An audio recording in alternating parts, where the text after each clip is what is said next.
Ela passou 5 anos acreditando que ele estava morto. Criou a filha sozinha, engoliu a dor em silêncio e construiu uma vida inteira sobre uma mentira cruel. Naquela noite chuvosa, quando ele entrou cambaleando pelo pronto-socorro, Patrícia ficou imóvel. Porque o homem que ela havia chorado como morto estava ali, vivo, olhando para ela sem saber quem ela era. E do outro lado do corredor, dormia a filha que ele nunca soube que tinha. Se inscreva no canal e deixe seu like. E comenta aqui de onde você está assistindo. Seu comentário é muito importante para nós. A chuva fina que caía sobre a cidade de Serra Branca naquela noite de quinta-feira parecia ter sido feita de propósito para apagar qualquer rastro de luz. As ruas do interior paulista estavam quase desertas, iluminadas apenas pelos postes amarelados que tremiam no vento. Era uma cidade pequena, tranquila, do tipo que dorme cedo e não costuma guardar surpresas.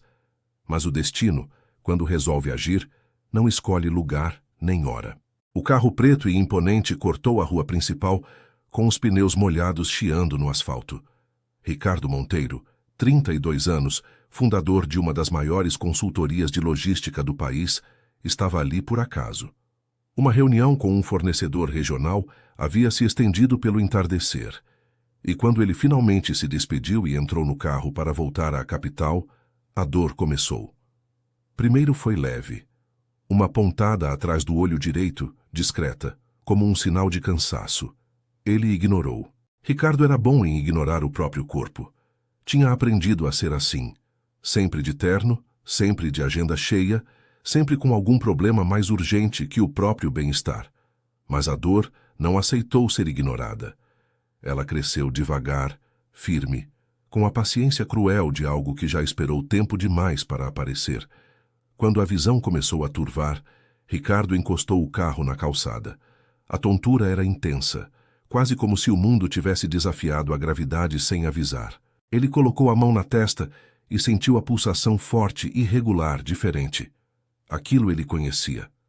Não era a primeira vez.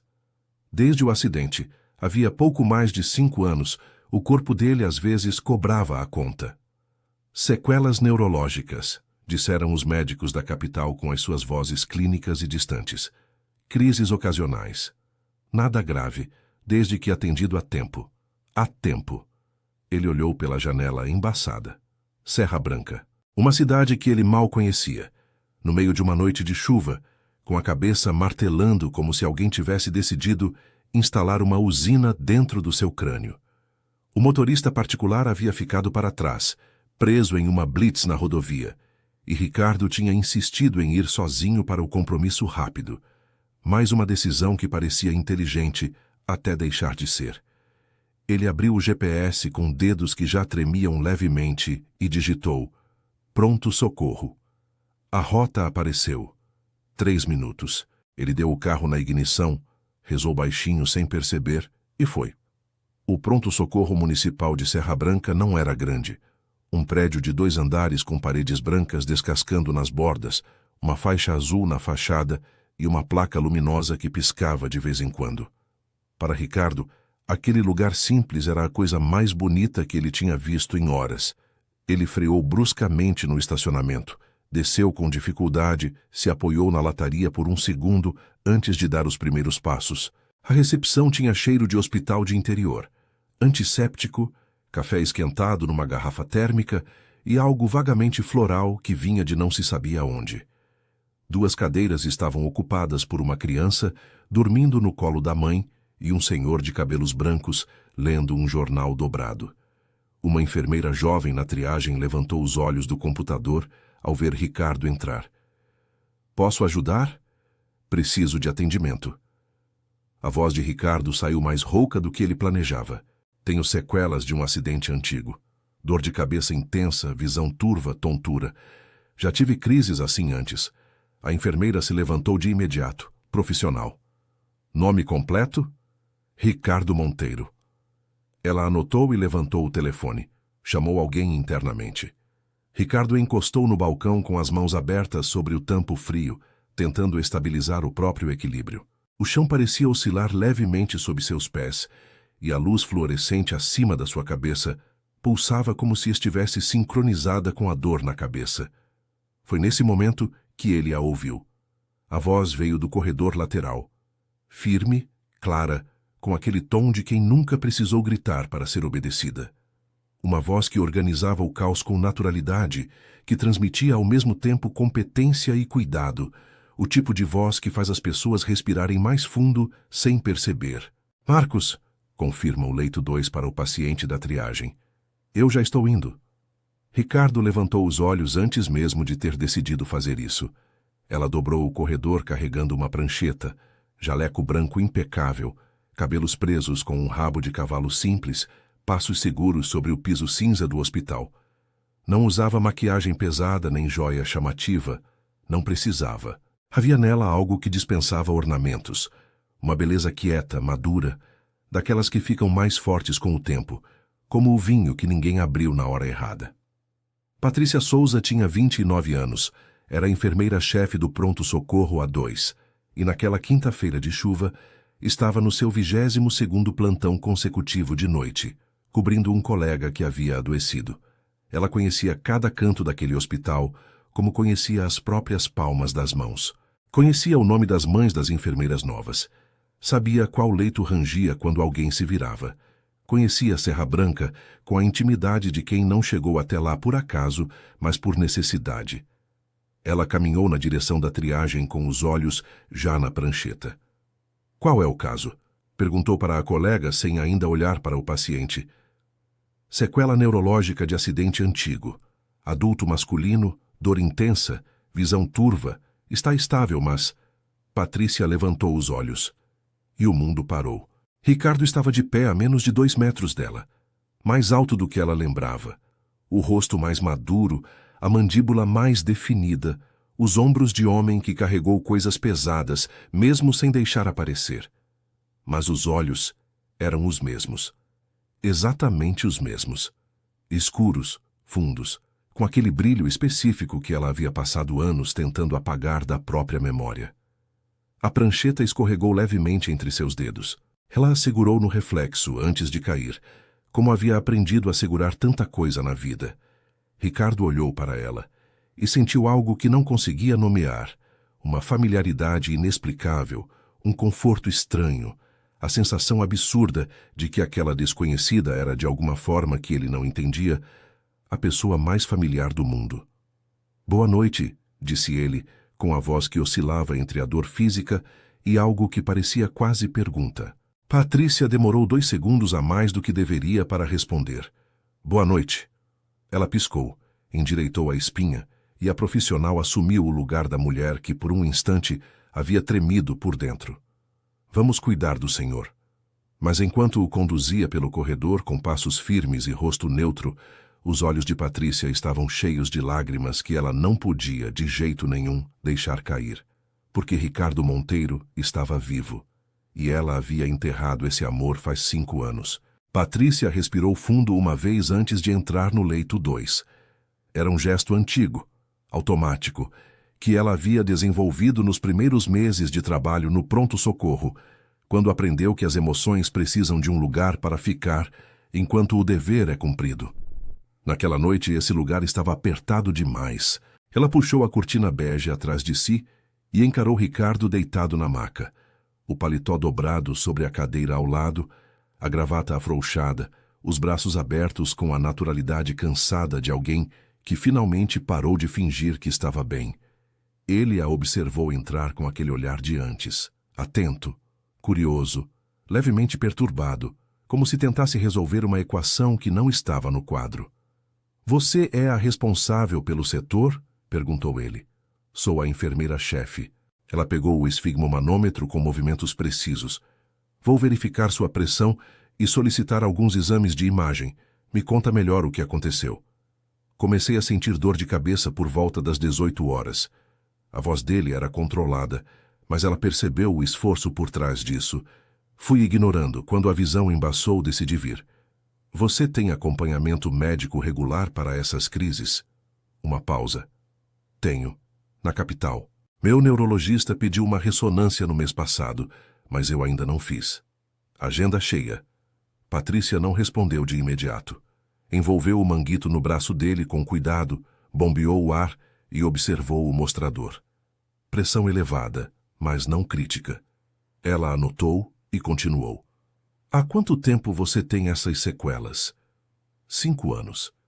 Ele disse isso sem entonação especial, como quem já repetiu tantas vezes que a frase perdeu o peso.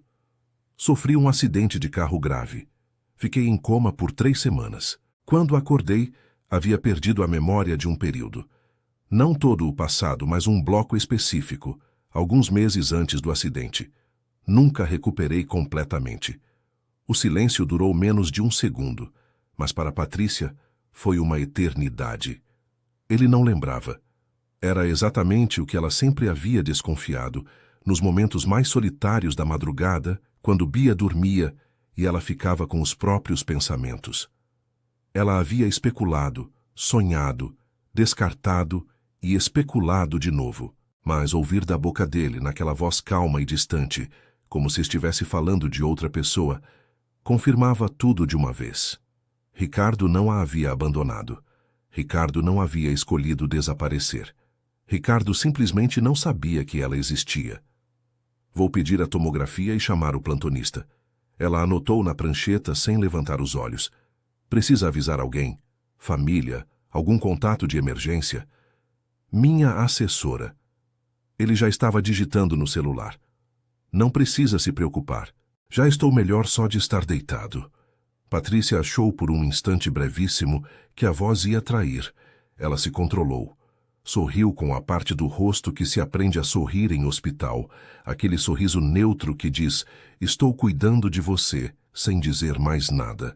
E saiu com a prancheta apertada contra o peito, como se fosse o único objeto sólido do mundo.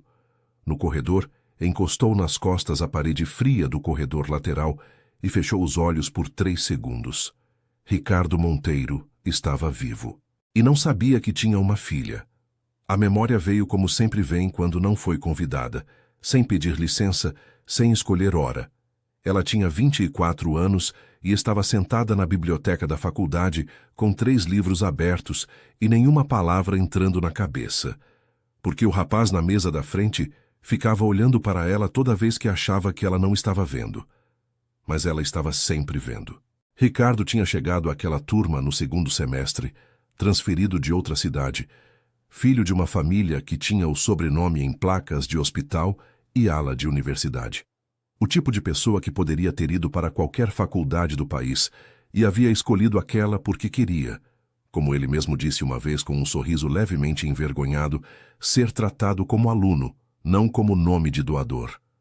Patrícia não havia se impressionado de imediato. Ela era prática demais para isso.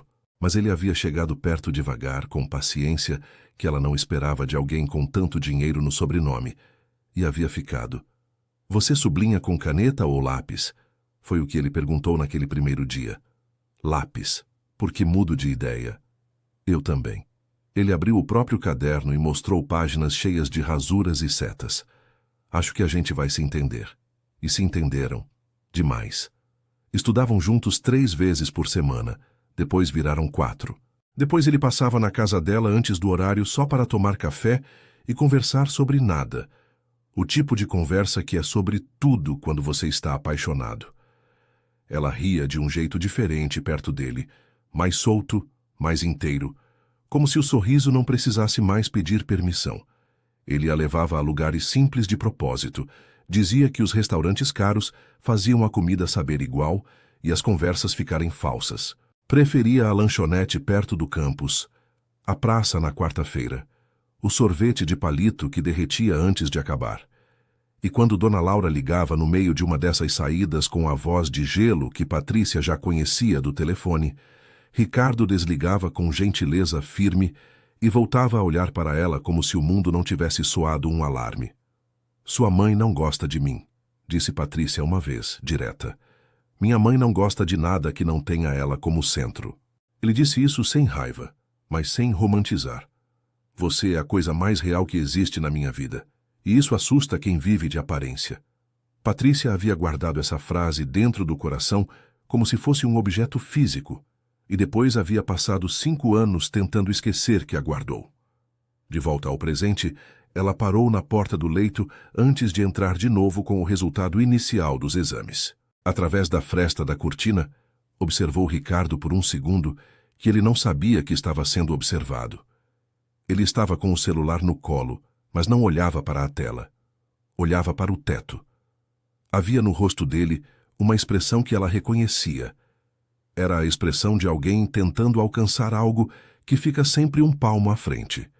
Como se o pensamento tivesse forma, mas não tivesse nome ainda. Ela entrou. Tomografia solicitada. O Dr. Henrique vai avaliá-lo em alguns minutos. Ela ajustou o soro no suporte. Enquanto isso, vou precisar que fique em repouso absoluto.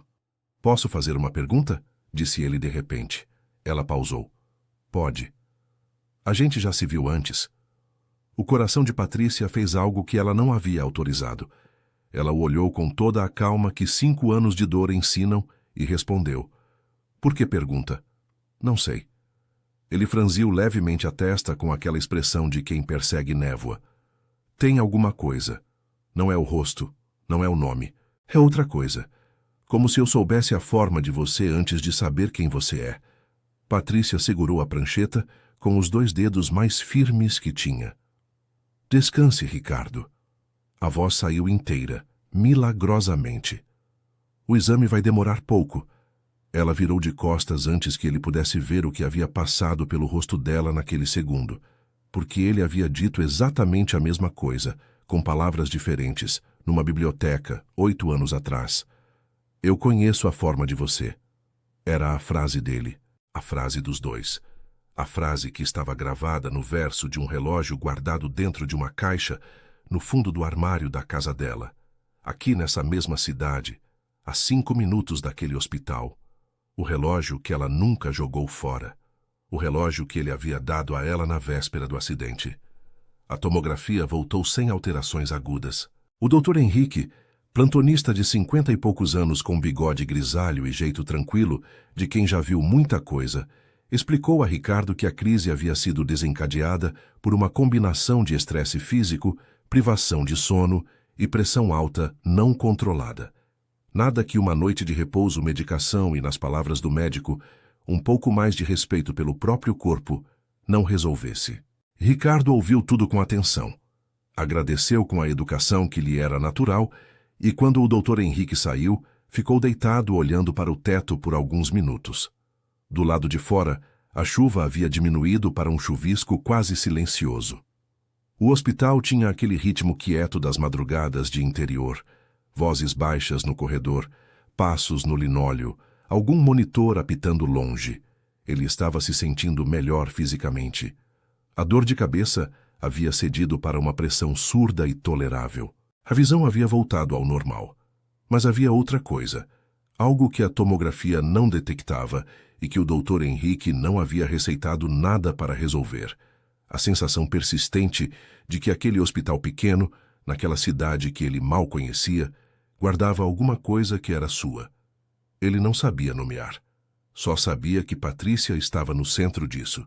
Eram quase 11 da noite, quando ela voltou ao leito com os resultados definitivos, e uma xícara de chá que ele não havia pedido, mas que ela colocou sobre a mesinha lateral com o gesto automático de quem cuida assim, sem precisar de instrução. Chá de camomila. Ela disse isso olhando para a prancheta. Ajuda a baixar a pressão naturalmente. Você faz isso para todos os pacientes? Uma pausa mínima. Para os que precisam. Ricardo pegou a xícara e a observou por cima dela enquanto bebia. Patrícia preenchia o prontuário com a concentração de alguém determinado a não ser pego olhando de volta. Mas ele percebeu, 2 vezes, que ela havia escrito a mesma palavra e apagado. Você é daqui? De Serra Branca? Não. Ela virou a página. Vim de São Paulo há 4 anos. Do interior ou da capital? Capital. Eu também. Ele apoiou a xícara na mesinha. O que te trouxe para cá? Ela demorou 1 segundo a mais. Precisava de um lugar quieto para criar minha filha. A palavra filha pousou no ar entre os dois como uma pedra jogada em água parada. Ricardo sentiu os círculos se espalhando sem entender de onde vinham. Você tem filha? Tenho. Ela finalmente o olhou, direto, firme. 5 anos. Chama Bia. Ele assentiu devagar, com aquela expressão de quem recebe uma informação simples e não entende por que ela parece complexa. Bonito nome. Patrícia não respondeu. Guardou a prancheta embaixo do braço e disse que voltaria em 1 hora para mais uma verificação de pressão. E foi embora, antes que ele pudesse perguntar mais alguma coisa. O espaço infantil ficava numa salinha ao fundo do corredor administrativo, uma adaptação carinhosa que a direção do hospital havia aprovado 2 anos antes, para que funcionários com filhos pequenos pudessem trazê-los nos plantões noturnos, em vez de deixá-los sozinhos em casa. Era um cômodo simples, tapete colorido, uma estante baixa com livros e brinquedos, uma luminária com formato de nuvem e um colchonete onde as crianças dormiam quando o cansaço vencia. Bia não estava dormindo. Estava sentada no tapete com um caderno de desenho aberto no colo, língua para fora na concentração total de quem está criando algo muito sério. Ela tinha o cabelo escuro preso em 2 cachinhos desiguais, porque ela mesma havia insistido em fazer, e a combinação entre determinação e habilidade ainda não havia chegado a um acordo. Usava um pijama cor-de-rosa com elefantes estampados e meias diferentes, uma azul e uma amarela, porque, segundo ela própria, as meias iguais eram para quem não tinha imaginação. Patrícia abriu a porta devagar e Bia levantou os olhos com o sorriso imediato de quem vê a mãe e não precisa de mais nada no mundo. Mãe, olha o que eu desenhei. Patrícia entrou, abaixou no tapete ao lado dela e olhou. O desenho mostrava 3 figuras, uma mulher de jaleco branco, uma menina de cachinhos e, ao lado, uma figura masculina alta com um risco que tentava ser gravata. O coração dela ficou quieto por um segundo. Quem é esse? Ela perguntou com voz neutra. Bia inclinou a cabeça para o lado, pensativa, num gesto que era tão preciso, tão idêntico a um gesto específico de Ricardo, que Patrícia teve que respirar fundo. Não sei ainda, Bia disse com toda a seriedade do mundo. É alguém que ainda vai aparecer. Patrícia estava de volta ao corredor quando ouviu os passos. Ela virou e encontrou Ricardo de pé, encostado na moldura do corredor lateral, o soro ainda no braço preso ao suporte com rodas. Ele havia se levantado devagar, como quem testa o próprio equilíbrio antes de confiar nele, e havia caminhado até o ponto onde o corredor abria para o pequeno hall que dava para a salinha infantil. Não havia entrado. Estava parado, olhando pela janela de vidro embaçado da porta. Você deveria estar no leito. A voz de Patrícia saiu mais tensa do que ela queria. Eu sei. Ele não se virou. Mas eu ouvi a voz da menina quando passava pelo corredor e... Ele parou. Franziu a testa. É sua filha? É. Ele ficou quieto por um momento. Bia estava agora de pé no tapete, guardando os lápis na caixinha com a seriedade burocrática de quem tem um sistema. Ela ainda não havia visto Ricardo do outro lado do vidro. Ela tem os seus olhos, disse ele baixinho. Patrícia não respondeu. Ricardo prosseguiu, mais devagar ainda, quase para si mesmo. E tem um jeito de inclinar a cabeça. Ele pausou, como se a frase tivesse tropeçado em algo dentro dele. Desculpa, não sei por que estou dizendo isso. Deve ser o remédio. Mas não era o remédio. E os dois sabiam disso. Bia ergueu os olhos naquele instante e viu o homem do outro lado do vidro. Não assustou. Não chamou a mãe. Apenas inclinou a cabeça para o lado, exatamente como fazia, exatamente como ele havia feito 1 minuto antes, e apontou para ele com o lápis de cor amarelo que ainda segurava na mão. Mãe! A voz dela era clara mesmo através do vidro. Quem é o moço do olhar igual ao meu? O silêncio que se instalou no corredor pesou mais do que qualquer palavra que Patrícia poderia ter dito naquele momento. Ricardo virou o rosto devagar para ela.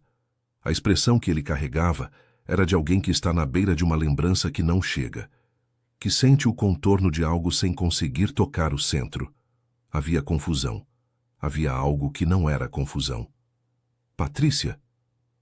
Era a primeira vez que ele usava o nome dela desde que havia chegado. Eu preciso te perguntar uma coisa. Ela segurou a prancheta com força. Agora não, Ricardo. Por quê? Porque você precisa de repouso.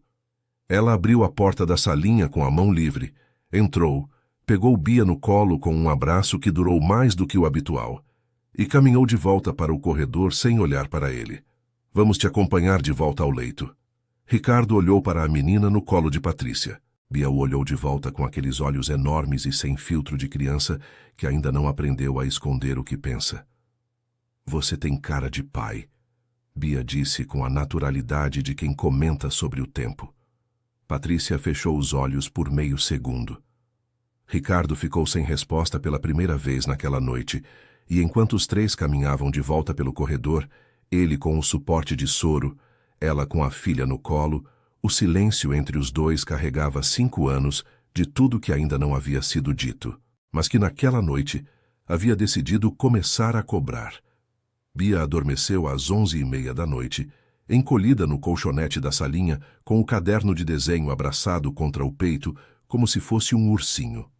Patrícia a cobriu com o cobertor xadrez que sempre carregava na mochila para os plantões, apagou a luminária de nuvem e ficou parada na porta por um momento, olhando para a filha no escuro suave.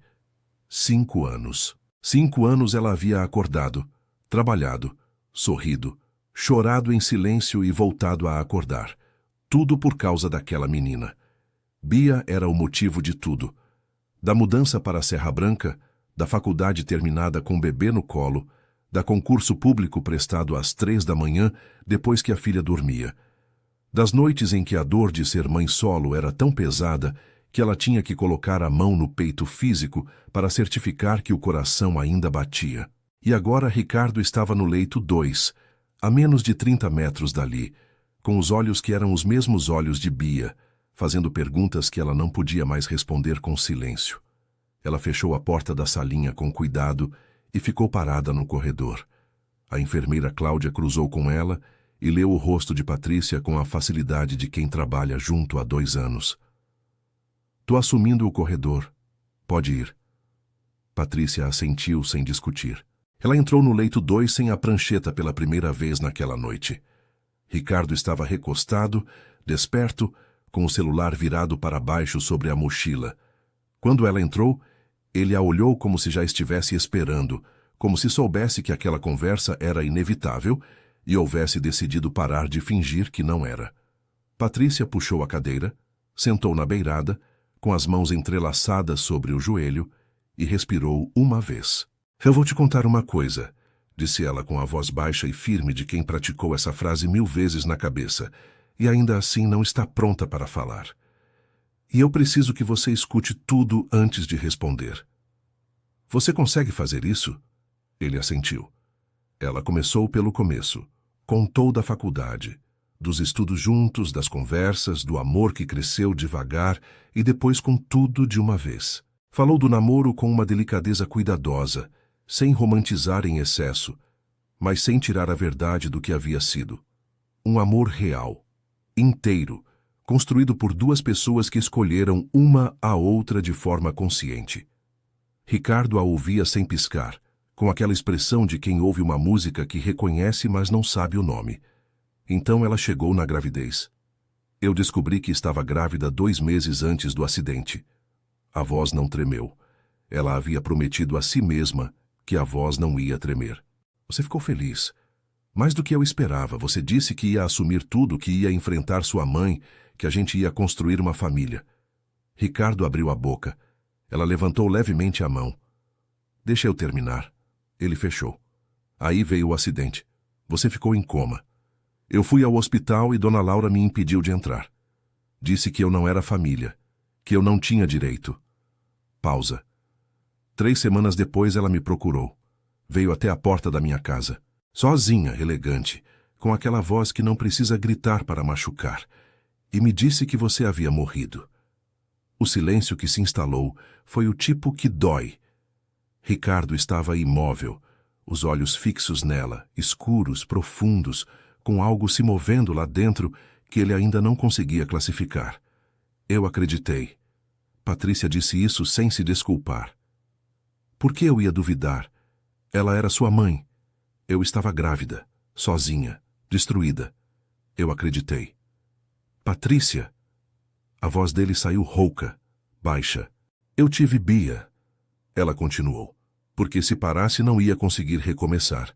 Sozinha. Trabalhei, estudei, me formei, vim para cá. Criei a minha filha com tudo o que eu tinha. E nunca usei ela como arma. Nunca fui atrás do dinheiro da sua família. Nunca pedi nada a ninguém. Só criei minha filha e segui em frente. Ela fez uma pausa. A nossa filha, Ricardo. O mundo parou. Ele demorou alguns segundos para processar. Ela viu o momento exato em que as peças se encaixaram. Os olhos de Ricardo mudaram de dentro para fora, como uma luz que acende no cômodo errado do apartamento, e de repente você vê os móveis que estavam lá o tempo todo. Bia. Ele disse só o nome, como quem testa o peso de uma palavra nova. É sua filha. Ele colocou as mãos sobre o rosto. Ficou assim por alguns segundos, imóvel, e Patrícia deixou. Porque havia coisas que precisavam de escuro para serem processadas, e ela sabia disso melhor do que ninguém. Quando ele abaixou as mãos, os olhos estavam vermelhos, mas a voz estava inteira. Minha mãe sabia que eu estava vivo. Sabia. Ela foi até você. Olhou para você nos olhos. E mentiu. Sim. Ricardo ficou em silêncio por um longo momento. Então se levantou da maca devagar, com a firmeza de alguém que acaba de tomar uma decisão que não vai ser desfeita. Eu preciso ligar para ela agora. A ligação durou 14 minutos. Patrícia ficou do lado de fora do leito. Não ouvia as palavras, só o tom.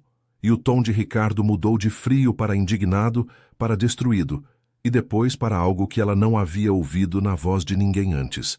A raiva de um homem bom, descobrindo que foi roubado por quem deveria protegê-lo. Quando ele abriu a cortina, o rosto estava fechado, mas os olhos ardiam. Ela não negou. Disse isso olhando para Patrícia, como se a informação pesasse mais do que as palavras comportavam. Tentou justificar. Disse que fez o que fez para me proteger, que você era simples demais para a família, que eu teria uma vida melhor sem saber. Patrícia não respondeu. 5 anos, disse ele. 5 anos eu vivi dentro de uma mentira que ela construiu. 5 anos minha filha cresceu sem pai. 5 anos você criou sozinha a Bia, achando que eu estava morto. A voz quebrou na última sílaba. Ele deixou quebrar. Eu fui ao hospital onde você estava. Patrícia disse baixinho. 2 semanas depois do acidente, antes de Dona Laura me procurar. Fui até a recepção e pedi para entrar. A atendente foi verificar e voltou dizendo que o paciente não autorizava visitas externas à família. Ricardo fechou os olhos. Ela me visitava todos os dias. Era ela quem autorizava ou bloqueava tudo enquanto eu estava em coma. A voz dele era de pedra e cinzas. Ela me visitava, me segurava a mão, me dizia que eu ia ficar bem. E ao mesmo tempo estava construindo a mentira. Ele abriu os olhos. Eu vou até São Paulo amanhã de manhã. Disse com aquela decisão que Patrícia havia reconhecido nele 8 anos atrás. A mesma firmeza que ele tinha quando decretava uma escolha que não ia ser negociada. Eu vou olhar para ela e dizer o que eu tenho para dizer. Pessoalmente, sem telefone. Ricardo, não estou pedindo permissão. Mas a voz amoleceu. Estou te contando.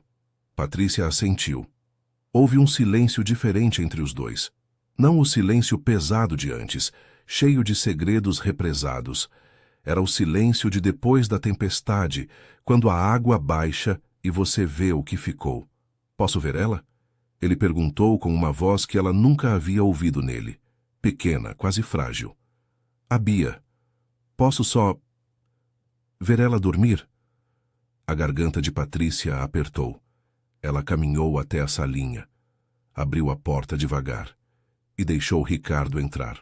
Ele ficou parado na beirada do tapete por um longo tempo, olhando para a menina que dormia abraçada ao caderno de desenhos. A luminária de nuvem fazia uma luz mínima e azulada que pousava sobre o rosto de Bia com suavidade, e naquela luz era impossível não ver. O ângulo do nariz, a forma da sobrancelha, o jeito de inclinar a cabeça mesmo dormindo.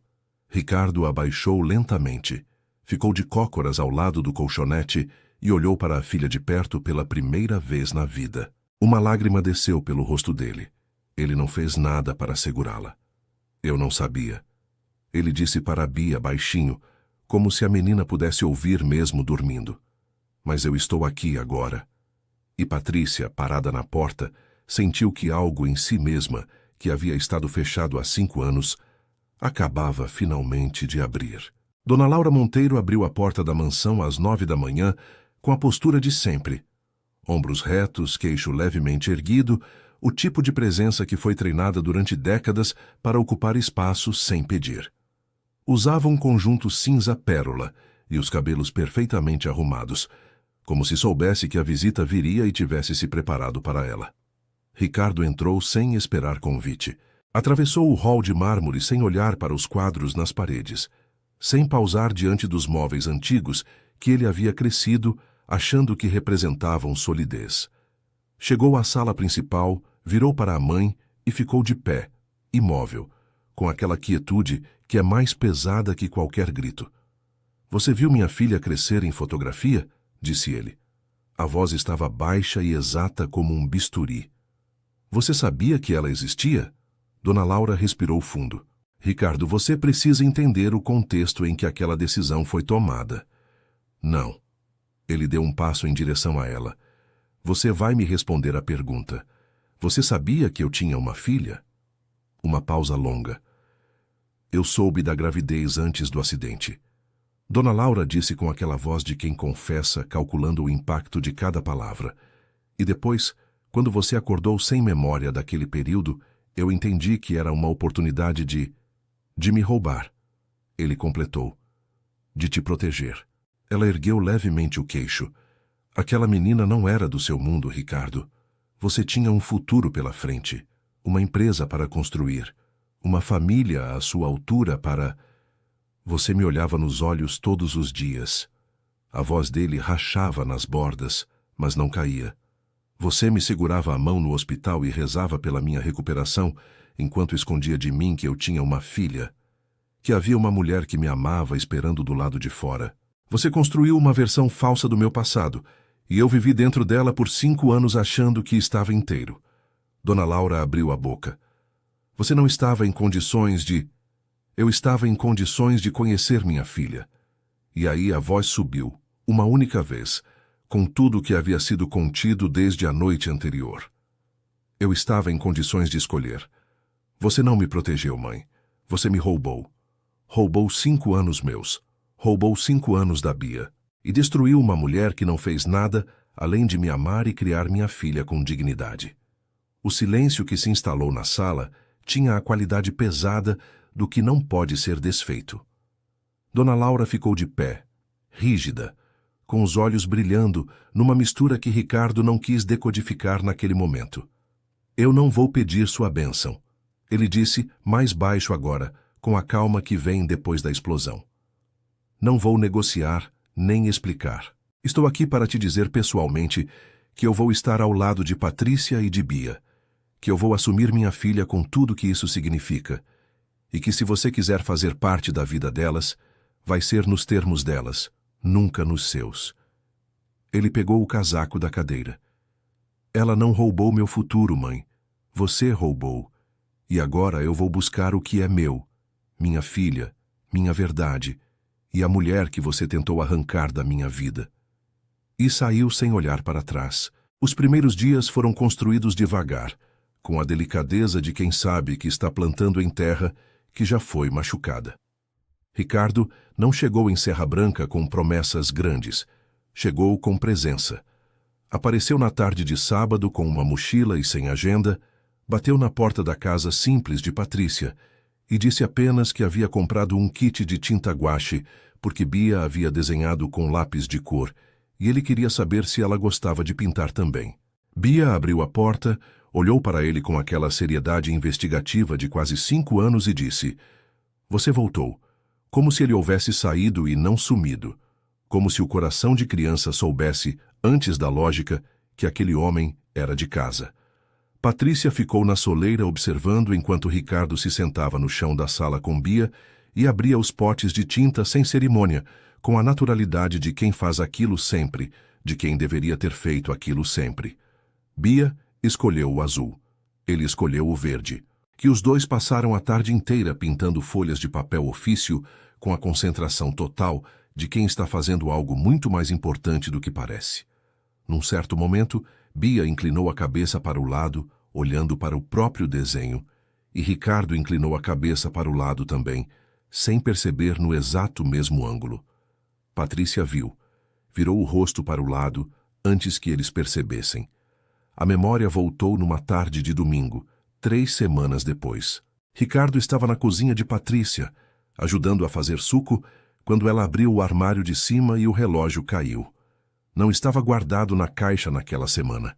Ela havia tirado na noite anterior, numa daquelas madrugadas em que pega um objeto antigo sem saber bem porquê, e havia esquecido de guardar antes de sair para o plantão. O relógio bateu na bancada com um barulho seco. Ricardo abaixou para pegar antes de Patrícia, e quando segurou o objeto na palma da mão, ela viu o momento em que o chão saiu debaixo dos pés dele. Ele ficou olhando para o relógio. Os dedos fecharam devagar em torno dele.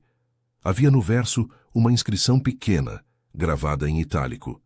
Eu conheço a forma de você. Eu dei isso a você, ele disse. Não foi pergunta. Patrícia não respondeu. Ficou parada do outro lado da bancada, com os olhos cheios de algo que não era mais só dor. Eu me lembro. A voz de Ricardo estava diferente, mais funda, como se viesse de um lugar que havia estado fechado muito tempo. Eu me lembro de uma biblioteca. Você estava de camiseta azul. Havia 3 livros abertos na mesa e você não estava lendo nenhum. Ela colocou a mão sobre a boca. Eu me lembro do seu riso. Ele levantou os olhos do relógio e a olhou. Eu me lembro que o seu riso era a coisa mais honesta que eu já havia ouvido na vida. Patrícia não conseguiu mais segurar. As lágrimas vieram silenciosas, sem drama, do jeito que vêm as que foram represadas por muito tempo. Ela não se moveu. Ele contornou a bancada devagar e, quando chegou perto, fez o que havia feito uma vez, anos antes, na praça perto do campus. Levantou a mão e com o polegar enxugou a lágrima antes que ela chegasse no queixo. Eu me lembro de você, disse ele com toda a simplicidade do que é verdadeiro. Não de tudo, não ainda, mas de você eu me lembro. O noivado aconteceu numa tarde comum. Não havia restaurante caro nem cenário preparado. Havia o quintal da casa de Patrícia, um varal de roupas de Bia ao fundo, uma cadeira de plástico branca, onde Ricardo havia se sentado para amarrar o tênis da filha, e Bia parada na frente dele com as mãos na cintura, perguntando por que ele demorava tanto. Ele amarrou o tênis, levantou os olhos para a menina e depois olhou para Patrícia, que estava parada na porta com 2 copos de suco na mão. Tirou do bolso uma aliança simples, sem tamanho excessivo, sem pedra que precisasse de apresentação. Não tenho discurso preparado, disse ele para Patrícia, sentado ainda na cadeira de plástico, sem falsa grandiosidade. Só sei que perdi 5 anos que não vou recuperar, e não quero perder mais nenhum. Você e a Bia são o lugar mais real que eu conheço. Bia olhou para a aliança, olhou para a mãe e cruzou os braços. Mãe. Fala que sim logo. Patrícia riu. Um riso que saiu do lugar mais fundo, o mesmo riso que Ricardo havia descrito na cozinha. Honesto e inteiro, o tipo que não pede licença. Sim, disse ela. Bia bateu palmas com a satisfação de quem resolveu um problema importante e saiu correndo para pegar o caderno de desenhos, porque aquele momento precisava ser registrado com tinta guache azul e verde. Naquela noite, depois que Bia dormiu com o caderno aberto na página do desenho da família, Patrícia e Ricardo ficaram sentados no quintal, sob um céu de interior que não tem pressa de escurecer de vez. Ele segurava o relógio na mão. Ela estava com a cabeça no ombro dele. Você guardou por 5 anos, disse ele. Guardei. Por quê? Ela pensou por um momento. Porque era o único pedaço de você que eu tinha, e eu não conseguia abrir mão do último pedaço. Ele colocou o braço em volta dela e ficaram quietos, ouvindo o som de Serra Branca à noite. Um cachorro longe, um grilo perto, o vento nas folhas da mangueira do quintal. Eu sempre volto para você, ele disse baixinho. Ela levantou o rosto. O que você disse? Não sei. Ele franziu levemente a testa, com aquele sorriso suave de quem alcança uma coisa que estava longe. Parece que eu já disse isso antes. Patrícia apoiou de novo a cabeça no ombro dele.